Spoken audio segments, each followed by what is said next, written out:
Hi again, everybody, and welcome into another edition of Talkin Beavers, and a lot to get to tonight. Let's start with what's next for Oregon State.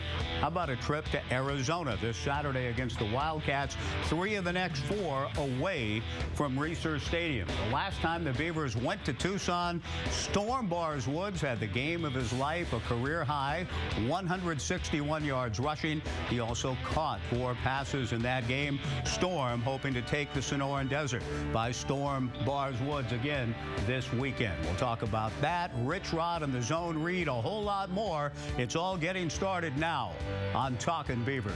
It is great to have you with us as we take a look at the beautiful Oregon State campus, a place the Beavers will be away from for a while. We're glad to be back in our Flat Tail Brewing studios as we welcome you into another edition of Talkin Beavers. Mike Parker with Lindsey Schnell, Slade Norris. We had a bye and kind of a weekend off to watch a lot of football, not the Beavers, but a lot of other games, interesting results in the Pac-12. But Lindsey, let's start with you in terms of how you hoped the Beavers used the bye and what you kind of hope to see from them going forward. I think that you always got to use a bye to get healthy, to get kids some time off. We are going to talk about this more later, but after you play Stanford, you can be pretty beat up. Right.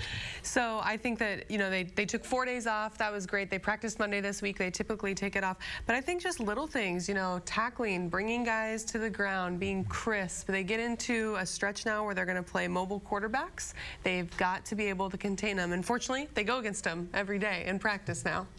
Mobile quarterbacks, the spread offenses they're going to face.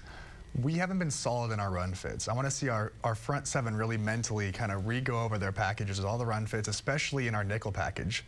We struggled with that, stopping the run, and we're going to have to use all of the athletes we have, which means our nickel package is going to be out there a ton. So work on that, stopping the run, and also our special teams. Too many mistakes, too many penalties. Way too many mistakes. If they can correct that, a successful bye week in my opinion. You know, we saw some of the numbers other than opponent passing yards. None of those numbers were particularly good, but I still think it's too early to fully understand just what the team's going to be, what their identity is going to be. They have played, Slade, a lot of power-oriented, more traditional-oriented offenses. Now begins a stretch, a lot of the zone read, different kinds of spreads. I think maybe the defense is more equipped to handle that. That's what a 3-4 is built to handle, is that spread offense. You're putting another athlete on the field, and so going through, getting out of this whole power scheme that we've had, now we finally get to see what this defense can do with its full capabilities, defending the thing that it's supposed to stop. Kalani Sitake said, too, last week that he thought personnel-wise they were more fit to stop spread attacks. Well, they're going to get a chance to find that out without question. Now, we've talked about how the Beavers perhaps could have used the bye week. The head coach himself, Gary Anderson, this week talked about the same thing as we check in with the first-year Oregon State head coach. What I like about what I see right now on the defensive side of the ball is Coach Sitake has really honed in on, you know, what is our base. And sometimes it takes a little while to figure that out with kids on game day, with kids in practice, how kids grow. How they handle different spots and the scheme that you're playing. And, you know, I like where we're sitting as far as if we say right now we have a base defense against a spread team, we feel very good about that. Because of the physicality and the way that we handled things up front against those big physical teams, it was very hard for us to sit back and say, well, what do you want to call? You know, yeah, it's nice to be able to say, let's line up in this. And I feel like we have the opportunity to be able to do that in the spread stuff. And I think Kalani and his staff feel the same way. So that's been a great foundation that we've tried to set in the last week and a half here of practice, or the last week, I suppose, of practice we've had, and we'll continue to do that as we move forward. Now the challenge is for the kids to just completely feel good that way and then take the next step into whatever that may be, whether it's a pressure or another type of a zone or playing some man coverages. You have to have change up against a team like this. If you just sit there on one thing, you're going to get picked apart, and you'll give up 600 yards and probably 50 points. Well, certainly Gary has seen the numbers because Arizona is capable, particularly if they have a healthy Anu Solomon, of putting up those kinds of numbers against a lot of different comers. Gary, after buys at Wisconsin, very successful. Now, you see a little lower number at Utah State. You know, that's why we emphasize what he did as the head coach of Wisconsin, 3-0. And I really think that this bye, I know we all if it would have come after the first week, we'd probably talk about what a great time for a bye. But 4 games in, I think the bye came at a great time, and Gary and his staff have had a lot of things that they can show these players how to get better at. It doesn't matter if it's at a good time or a bad time. You don't get to set your bye. Right. This is when it is. You accept it. The transition, you can spin it positive or negative either way. And so for them, being able to spin that now they're going to have to face more mobile quarterbacks. I think one thing that's really important to remember is that when we talk about a spread attack, there are a lot of different types of spreads. It's not just, oh, we run a spread and therefore we all do the same thing. So they're still going to have individual challenges these next few weeks. But I think that getting into just where you have to be more aware of the quarterback as a run threat is huge. And it's the spread option attack of Rich Rodriguez. And coming up later in the show, we're going to talk about whether it's going to be Anu, whoever, Anu Solomon, Gerard Randall, Nick Wilson will certainly be a big part of it. But when we come back, we will talk a little bit about Rich Rodriguez, the head coach, and his place in college football history when it comes to this zone read thing. He's been at it for a long time now. We're going to talk more about that next on Talkin Beavers. A shot of beautiful Arizona Stadium in the Sonoran Desert in Tucson, where the Beavers and Wildcats will connect coming up Saturday. Coming up on Talkin Beavers, Slade Norris will give us his most dangerous Wildcats. Certainly for the Beavers, the trip to the desert has been very fructiferous. They've won 6 straight. James Allen wreaking havoc in 2000. Derek Anderson, the same in 2004. Daniel Drayton, a game-winning pick in 06. Justin Cahoon, game-winning field goal in 08. James Rogers and Ryan Katz, a huge game in 2010. And the last trip down there, Sean Mannion, 433 yards and an amazing victory. So the How do you do that? Well, I've seen them all, Slade. I've seen you play there. I've seen all these games. They're beautiful memories. Looking forward to the possibility of another one. But if the Beavers can make it 7 in a row in this stadium, they're going to have to deal with the zone read and one of the acknowledged architects of the great offense of the modern era, Rich Rodriguez, who developed it on a bobbled snap by his quarterback in practice at Glenville State back in 1990. Sort of the origins of the modern zone read. What's it all about? Well, first off, Arizona's going to line up here in a 3-by-1 formation. 3 receivers in the bottom, 1 on top. And as we get into play, the biggest player in this game is the defensive end. So the quarterback is going to read this player right here. Now he has 3 options. Number 1, when the play is snapped, he can jot down the line of scrimmage there, causing the quarterback to keep the ball, draw it out, and run out this way. Therefore, all 3 wide receivers, one-on-one blocks, they're hoping they can win those, get some big yardage. The other option, the DN can rush upfield, going straight to the quarterback. He sees that, he hands the ball off to the running back, clear shot in there. Or he can play it correctly. Go to the line of scrimmage and slowly shuffle down. That makes a really hard decision on the quarterback whether to give or pull the ball. From a defensive perspective, this DN's responsibility is the quarterback. These 2 linebackers here are the running back. If it's played correctly, that's how the tackle should ensue. So we'll go ahead and take a look at what happens during this play. He hikes the ball, immediately looks to the D-end, and they go through. D-end slowly shuffled down. However, the defensive tackle got blocked out of the hole. So even the defensive end played it right. They still had positive yardage because the defensive tackle didn't do his job and stay in his gap. And you had to deke Utah a little bit in 2008. In a big win at Utah, you were telling me they were zone reading you to death, and you finally had to outthink them. Football is a mind game. One play, I crashed down on purpose to show them that on film. The next play, I acted like I was crashing down. Quarterback kept the ball. I was ready for it. Came out, caused the fumble. Very nice. Well done. And I remember that, too, Slade. Of course you do. I remember every one of your plays. 6-0 with Arizona. If we have you as an announcer, it's a guaranteed win, isn't it? No, absolutely. Same with Memorial Stadium later, but that's down the road. Kalani Sitake's charge, of course, is to try to slow all of this stuff down. Anu Solomon, no Anu Solomon, Gerard Randall, whatever the case, Rich Rod will be running his offense, and there's a lot of people who think that Arizona is going to run up a lot of yards and score a lot of points. Here's Kalani. I mean, if it all worked out how people thought, then nobody would be interested in it, you know. So I like being underdog for some reason, and we'll see if we can beat it out. But you know, we'll see. I don't know. That's college football. That's what makes it exciting. That's why everybody loves watching it, and hopefully we can surprise some people. Gary said yesterday that Arizona's receivers are going to be the best you'll face up to this point in the season. What about them makes them the best you'll see up to this point in the season? Well, there are a lot like the guys that we practice against. You know, they make big plays. They have great ball skills. They block downfield. And so if you talk about each receiving corps in the conference, it's the same. You know, you're going to have, we have Villeman, they have the same thing. They have guys that are big and long and tall and fast. My goal as a defensive coordinator is always try to make them not rely on their best plays, you know. So if we can get them to adjust and then we make adjustments to whatever they do, that's going to be the deal. So I don't know if we're going to get that done, how successful we'll be until we get to game day, but I know that Rich Rod's a really great offensive mind, and he's got great coaches on that staff that have seen a lot of different defenses, and you know, they'll be prepared for us. So that's the interesting part about the game is you'll want to see our guys against their guys in the desert, and we'll see what happens. Well, Kalani is not just engaging in coach speak when he talks about Rich Rodriguez being a great offensive mind. A pioneer, it says, of the no huddle, to a degree, yes, in the up-tempo, out of the zone read spread. But he's used a lot of different quarterbacks. To me, the mark of a great coach, and Rich Rod is the definition of a great coach, is even now he's trying to deal with Gerard Randall or Anu Solomon, but he's had Sean King, he's had Woody Dantzler, he's had Pat White at West Virginia.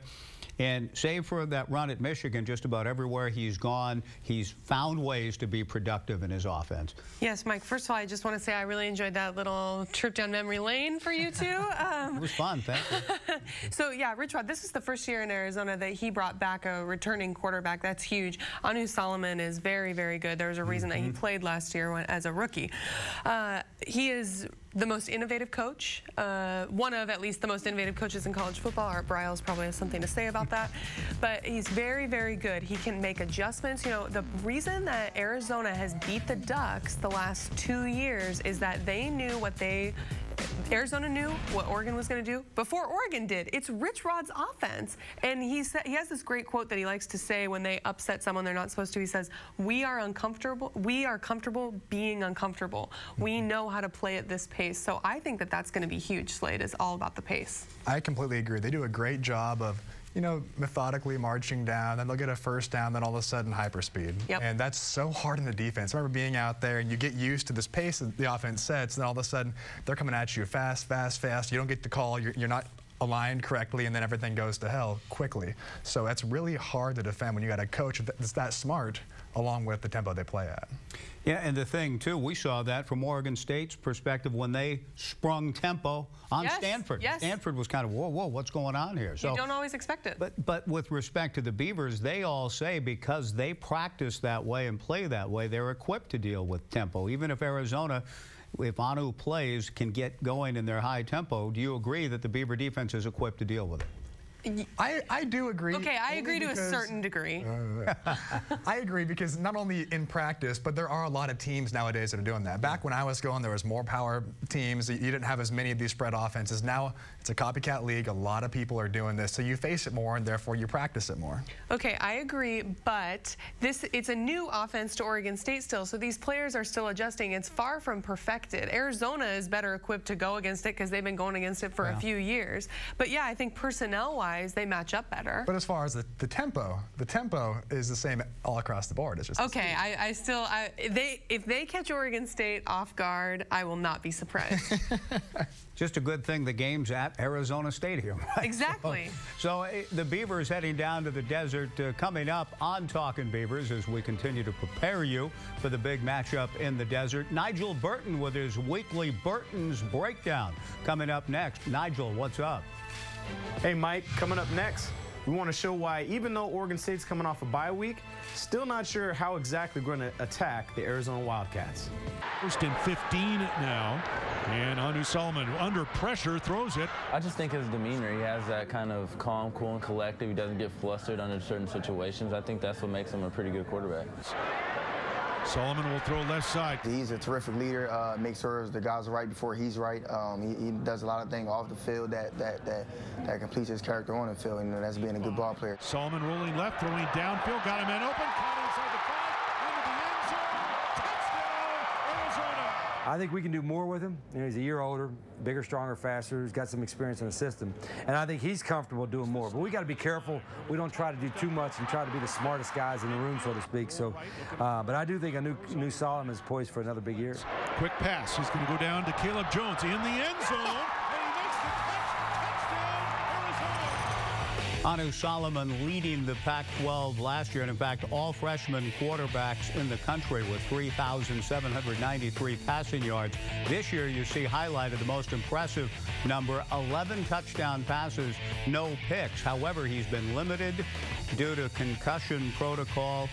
Word is he's practicing this week, and we're expecting Anu Solomon to play. His absence has been palpable, Lindsay, for this Arizona team. Yeah, absolutely. It's when they play Stanford last week, it's a different game if Solomon's playing. It's also a different game if it's in Arizona, I think. Randall is an interesting backup option, but he's not Anu. Anu's very, very good. Like we said, only first time in Rich Rod's Arizona tenure that he had a returning quarterback. He's got great numbers, hasn't thrown a pick. He is totally going to play. I absolutely believe that he's going to go. As Kevin Hogan also played when there had been doubt, and he played well. That's a whole nother story. We'll get to Stanford later in the show, but they're a machine right now. What about Anu, the Anu factor, Slade? I feel bad for Arizona so far. Having him get knocked out of UCLA, and they turn the ball over 3 times in the first half. They get down 42-14 at half, and then all of a sudden you have a backup quarterback coming in where the game plan isn't the same. You change everything up. The game got away from them. That score was really deceiving. It really was, with all the turnovers. And then the next game, you have your backup quarterback in. Not a great thrower, great with the legs, though. So Stanford just crowds the box, holds your leading rusher to 46 yards, and that was the whole game plan. So now Arizona finally gets the guy back that can lead their offense, lead the team, take some pressure off the defense, who's really gotten beat up the last 2 weeks, and make it a game. Important to note that Anu is good partially because Nick Wilson is good. Nick Wilson establishes the run. But, you know, earlier this week, Kalani Sitake said he anticipates it will be like that old Coach episode. You remember that 90s sitcom where there's an episode where the guy isn't going to play and he wheels himself into the gym in the wheelchair and then he stands up and he plays and he's the player of the game. So that's what I think Kalani is expecting. Are you allowed to make esoteric references on the show? I thought that was my department. I thought we talked about that in a meeting. She's coming for you, Mike. Yeah, okay. I've never seen that particular episode. We have another episode now of one of our favorite features every week on Talkin Beavers. It's Burton's Breakdown, and with respect to this whole quarterback situation, brought to you by Standard TV and Appliance, setting the standard since 1947. Roger? So, Beaver fans, coming off a bye week, feeling good about ourselves, getting healthy. 2 weeks to prepare for the University of Arizona Wildcats. One problem. You don't know who the heck's going to start at quarterback. Anu Solomon is the guy. He's the difference maker. Let's take a look at the In Focus Moundopad collaboration that works on why we'd rather face Gerard Randall than Anu. Now, if you take a look at the game against UCLA the last time Anu played, you could see his supreme running ability. Now, I will actually venture to say that Gerard Randall can run a little bit better than Anu, but he runs with authority, dropping his shoulder on the UCLA DB. At least he was nice enough to help him up. Now, here's the main difference. Here against UCLA, cover 2, he runs a quick pump fake to draw not only the outside backer, the corner, and the safety to the left side, leaving the middle wide open. He throws a perfect touch pass over the upfield shoulder of the wide receiver. Touchdown Wildcats. That's the thing that makes Anu different. That's the thing that the Beavers are going to have to contain. And if it's up to defensive coordinator Kalani Sitake, he'd much rather see Anu take 1 more week off. There's no question about that, but you're already on record and committed. You think Anu's playing, so no matter what Kalani or anybody else may want. Gerard Randall, though, while due respect to Nigel Burton, and indeed Gerard has struggled 4 for 16 passing against UCLA, but that guy can take some people out as he's running down the field, though. Oh, my goodness. He can run, and he throws a Nolan Ryan-type fastball. I mean, it comes in hard. That's one of his issues, his problems. He needs to put a little more touch on the ball. But when he takes off and runs, he has touchdown runs of 72, 73, 59, and 39 yards for touchdowns. So he's a threat. He's a big body. For the record, Kalani Sitake also said this week he would always prefer to play in a hurricane situation. You know, he thinks that's where good defensive players are made. Yeah, I think you got to prepare for Anu, right? And then you're ready for Randall. And if he plays Randall, that's great because you're probably not as worried about the passing game. But if Anu plays, you know, he's thrown for more than 800 yards already. Arizona is in the top third offensively in the conference because of him, because of Nick Wilson. So this is going to be tough to stop. It is. If he plays, they can make so many more plays. You know, with Randall, he makes so many other people better around him. He does. He brings the whole team up. With Randall, you can go through, play man-to-man defense, have a spy on him, send blitzes all over the place because you don't have to worry about his arm. But with Anu in there, you got to worry about his legs, got to worry about Nick Wilson, and all of a sudden everything opens up. The 3 wide receivers they use, they spread the ball all over. Their whole offense is able to function with him in there. It'll be, we think, Anu Solomon, but whatever the case, we're looking forward to the Beavers heading down to the desert to take on all comers. As we discuss all of these things on all of these shows, we encourage you to tweet us with any questions or comments using the hashtag BeaversFB. And remember, of course, the CSN Fan Zone is another place to get involved with all of our programming. It's a fan rewards program. Go to csnNW.com/fanzone and learn how you can earn points for different types of actions and engagements with all of our CSN online content. Mike, do you know how to use hashtags? Yeah, well, it looks like a little bit. I'm going to have to get into the kitchen and find out a little bit more about that, I think. Prizes include iTunes gift cards and CSN gear. Thank you for the pointed question. We have more coming up on Talkin Beavers. In fact, we've referenced Stanford. When a team plays Stanford, there are some after effects. The Beavers had a bye. Arizona didn't.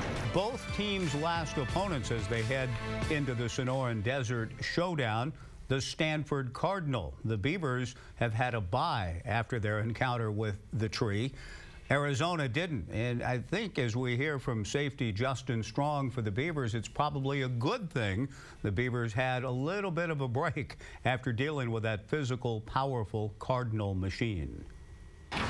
Oh man, I was still sore to this week, but with we do the rehab with Coach Simon, so you know we do extra recovery since we had to bye just to make sure we're back, legs ready for you know, of course we got to deal with the hot sun in Arizona, so we hydrate, make sure our body's right, so we go out there and we can compete at a high level. So you know, hopefully you know Arizona got a lot of body blow or whatever, so we can just go in there and play our game. Do you think that is something that could have happened, that maybe they are super beat up after playing Stanford, and maybe that you could catch them off guard if you were super physical? Oh yeah. It's something that could play a key factor, but it comes down to a mindset. You know, either you play through it or you know your baby was hurting on you. So we'll see. You know, first play, how they come at us.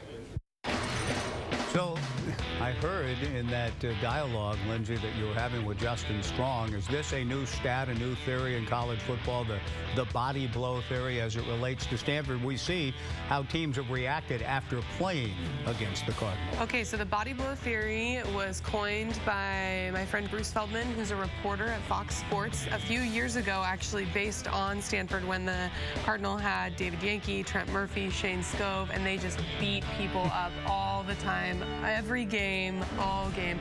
Especially at that point, you know, I guess it was just Oregon State and Stanford that were still running a pro style. So the idea being that you play this really physical team and then there's some body hangover because your body is so beat up that maybe you lose or you have a closer game against an opponent that you're much better than, but that because you're so sore. So it's good for Oregon State that they're coming off this bye, but poor Arizona got run all over and they could be really, really beat up. So Slade, you played. You tell me, is this a real thing? I believe it can be. A team needs great leadership, I think, in order to get through something like that. Because, I mean, physically with the body blows, yes, it hurts. It sucks waking up sore the next day. But let's be honest, from the first day of practice, yeah, you're never healthy, right? Again until you know that next year. But I think what they really do is they break you down mentally. I mean, throughout the game, they continuously run, pound the ball, pound the ball, pound the ball, and they break you. And so that next week, you start sort of a self-doubt thing, like, hey, am I as tough as I once thought I was? And you need some team leaders to go through, rein back in the team, and say, you know, hey, let's refocus, let's get that identity that we used to have before this game. We're still a great team going forward, and it takes a lot to get through a beatdown like that. And I'm not talking about the score, I'm talking about the physicality of the game. Another big thing too is that a lot of times you can come out of a game like that when you play a really physical team with injuries. I don't think Arizona's in that boat. Scooby Wright's not going to play, but that was from something else.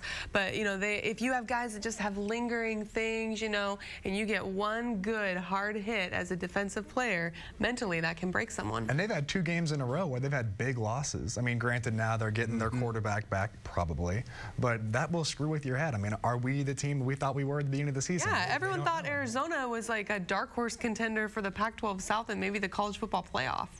Now, Greg Hansen, the longtime columnist for the Arizona Daily Star, was asking the question, they go from top 25 Pac-12 South defenders to can they win a game in the Pac-12 was the question being bandied about.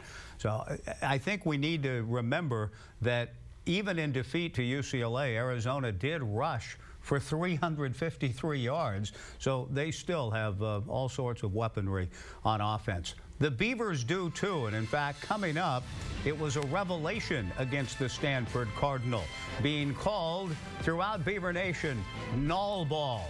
We'll get into that next as we roll on Talkin Beavers. Welcome back into Talkin Beavers. It's not Talkin Huskers, but it's been painful conversation going on in Husker Nation. For more on that this Friday, Slade and Nigel on #BeaversFootball Friday night at 9. We'll talk about some of those travails for Mike Riley at Oregon State. Now, for the Beavers, it's time for our Les Schwab Quick Fix. Les Schwab doing the right thing since 1952. And some fixes perhaps on the injury front, although it's been announced that Deltron Sands and Caleb Smith will redshirt.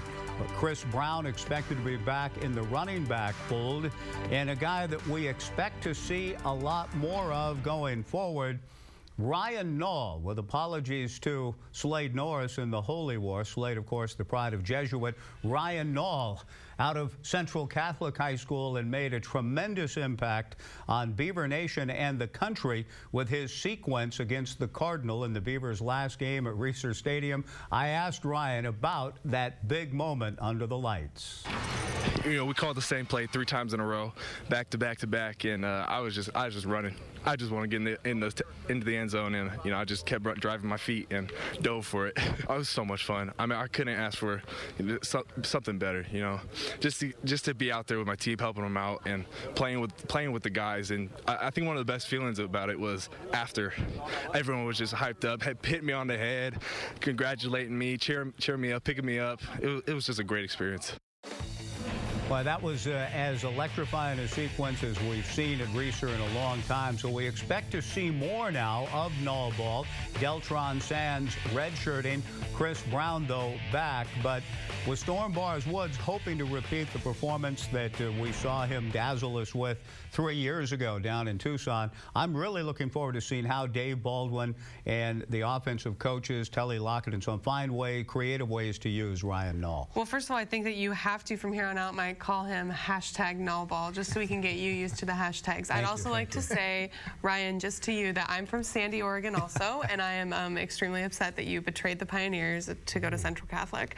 However, you should have gone to Jesuit. That was the bad choice. Yeah, that's so much better. Ryan, you made a good life decision. It's okay with me. The point is, he brings something different to them, but it's good. It's really good for them to have Chris Brown back. He's never going to be, at least this year, the feature back. But what's great is that now we have him on film. We have this big power back on film. They came in, ran 3 plays. He said 3 the exact same plays in a row, and now the coaches are going to go through and say, hey, this guy comes in, watch for this. So I guarantee, watch this. They're going to use this later in the season. Dave Baldwin is going to put him in. They're going to fake it to him and throw a deep ball, do something like that, because now that it's on film, you can use that to their advantage. We have that on record now, so when it happens, Slade can say, I told you so to everyone.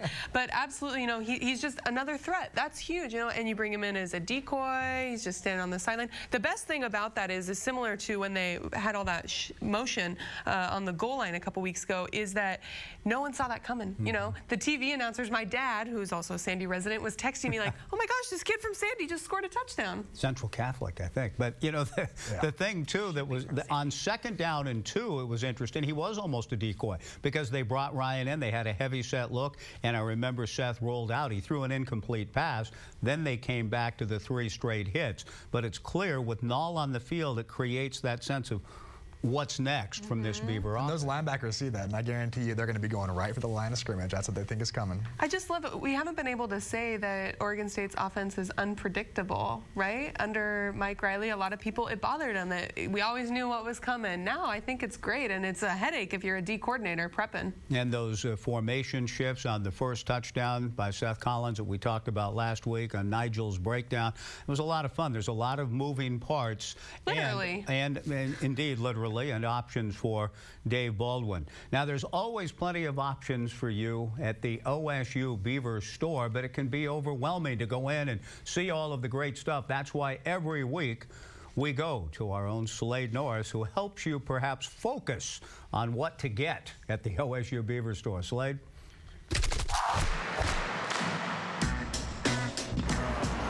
I'm here at the OSU Beaver store today, downtown Portland on Southwest 6th and Alder. One of 3 satellite locations. We're also located at the Kaiser Station and Clackamas Town Center. Let's go on in today and check out what we have for you. We're going to focus on everyday Beaver wear today. And guys, they have everything you need. Whether you're on your way to the game, going to the golf course, spending a day at the office, they have the clothes for you. We got outerwear, we got fancy, bow ties if you want to dress up for the occasion.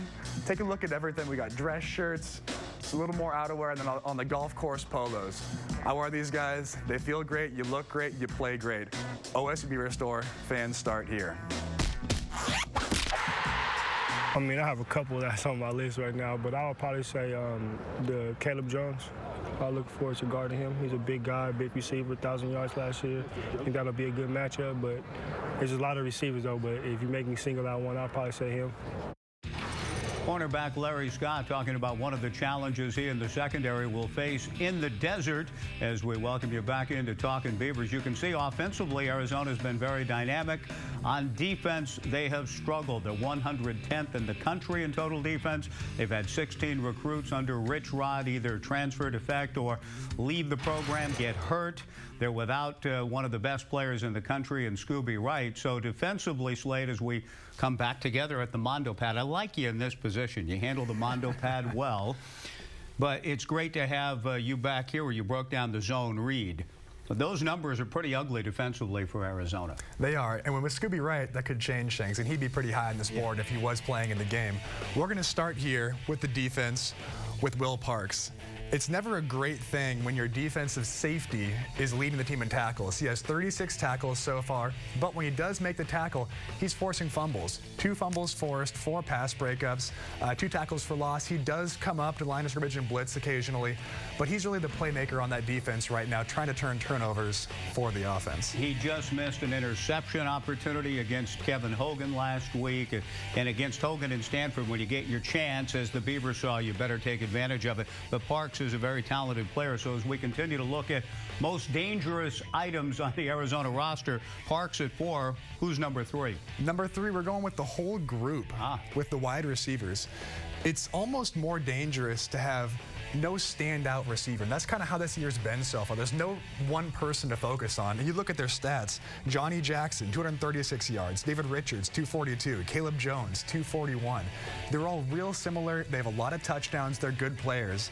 Now, if you look at David Richards and Caleb Jones, both taller guys, 6'3" and 6'4". Larry was talking about Caleb Jones earlier, how he's excited to match up with him. We'll see that matchup this week. And then talking with Johnny Jackson, he's their slot receiver. He was a walk-on guy, a chip on his shoulder, moved to safety, now he's back to offense. He's a speedy guy, and he works perfectly with the larger receivers they have. The thing I was impressed with Johnny last week, Slade, was his ability to go over the middle, make the catch, take some big hits from that tough Stanford secondary, and bounce back up to live for the next play. We saw him score a touchdown there. Johnny Jackson, a very talented player. So in our continued list of weaponry for Arizona, who's next? Next, we got to go with the guy that we hope isn't going to play, but I think he is, in quarterback Anu Solomon. Now, he has the legs to run. He can make great plays with his legs, but he prefers not to. He wants to stay in that pocket and throw around to these big, tall wide receivers they have. He's an athlete that we really have to hopefully control. Solomon is so wise, if you'll forgive a reference to the Wisdom of Solomon, an apocryphal book, but it influenced St. Paul. But the Wisdom of Solomon in being able to distribute the ball to the right guys in the right situations. If he plays, it makes a huge difference. As I said, he spreads it around to all wide receivers, so it's really hard to target a single person. Okay, well, that leaves the running back, huh? You know what? With Nick Wilson, that's how this offense lives and dies. Last week, Stanford was really able to contain him, only 46 rushing yards, and that's how you go ahead and beat this team. If you can contain Nick Wilson, he's so explosive through the hole. He's fast, but he has a good amount of power, too, for his size. As you can see him breaking that long run right there, he has the speed to be able to really do anything they want on offense. If we can contain him like Stanford did, we have a great shot to go ahead and win this game. Nick Wilson is still, even with the struggles against the Stanford Cardinal, very high in terms of overall offense, his ability to get to the end zone. Second in the league, of course, to Royce Freeman. And look who's number 7 on that list, and he doesn't even make your top 4, quarterback Gerard Randall. So if Randall does play, that takes Anu Solomon out of the mix if Anu's not able to go. With Randall, you're dealing with a bona fide running threat. If you look at him and watch him in the UCLA game when he came in, that first play he was in, he ran for a 39-yard touchdown. It's a guy that you know is going to have to use his legs in order to have success. He's averaging 13.1 yards per carry, which is utterly ridiculous. Now, coming up, we've got a little bit of unfinished business the month of September, the last game against Stanford, game balls to hand out. It's all coming up next as Talkin Beavers rolls on. Arizona Stadium up next for the Beavers, a place they've not lost in the new millennium. The Zona Zoo, Mike. You know, the Beavers have not been cockroaches. That's what it is. Well, get you fired up, evidently, because the Beavs have had great success there as we head down the stretch of this edition of Talkin Beavers, of course, every Wednesday at 7. And we've got you covered with Beavers Inside the Huddle Thursdays at 8, hashtag Beavers Football Friday at 9 o'clock, and Saturday morning, CSN Game Day. It's time now for the Wilson Motors Game Balls. 4 games in the month of October getting underway. Lindsay, who do you have for a game ball this week? I will take Romo. Leads the team right now with 36 tackles, 2 sacks. He's been the most consistent player defensively. Got to get guys on the ground this week at Arizona. Romo Mengueo has been playing sensational football, and it's all a product of his studio. I mean, he's in the film room. He loves it. He understands how to watch film. A lot of players don't know how to watch film. Gary Anderson told me that he had a player come to him years ago. Coach, you talk about watching film. Teach me how to watch film. And Gary said, Romo's exactly that kind of guy. Slade, what about your game ball? You know what? Your guys going to stop the run? I think we need to run the ball. Storm Woods against Arizona last year, 161 yards. Arizona's given up the last 2 games, get this, 667 yards on the ground. I really think this is a great chance for Storm to have a breakout performance. We all remember what he did after a little rest against Michigan the next week. He has a whole bye week to rest up. Watch him come out and explode through the line. Well, Storm bars Woods, I do too, and he had the best game of his career back in that great run in 2012 when the Beavs got off to the 6-0 start. But as we've already talked about, it's not just Storm, it's Seth Collins' ability to run, and Chris Brown back, and Ryan Nall. Wherever Ryan went to school, he's now a Beaver, and he's a great player. But there's a lot of options now in the run game, and you think that's the key Saturday, huh? I do. You know, I want Storm to get over 100. However it goes to everybody else, that's fine. But Storm needs over 100 yards. We need to feature that as the back, and then we can have hashtag Null. Even though he's a Central Catholic guy, I've forgiven you for your past indiscretions. Haven't they given up? Haven't Arizona given up like over 100 points their last couple games? I mean, this is a game that Oregon State needs to score often, score early, score all the time. I think that the potential is there. Rich Rod's 3-3-5 scheme is coming under some pressure. Someone actually asked him, can you really get pressure running a 3-3-5? And he said, do you know what you're actually talking about, to that reporter? Well, and in fairness to Rich Rod, and he was very patient. His take was, well, I'm glad you asked that. It means you're thinking and you care and you're talking about football, but you really don't know quite what you're talking about. 3-3-5 Slade's essentially a nickel as a base defense. Which is what we're going to run a lot, I think, coming out. You got to get more speed in the field when you're facing these spread offense, like I said earlier, and so it'll be very similar to what we see on our own defense. It's hard to run a four-man front unless you're in the SEC, where you can get those big, huge linemen.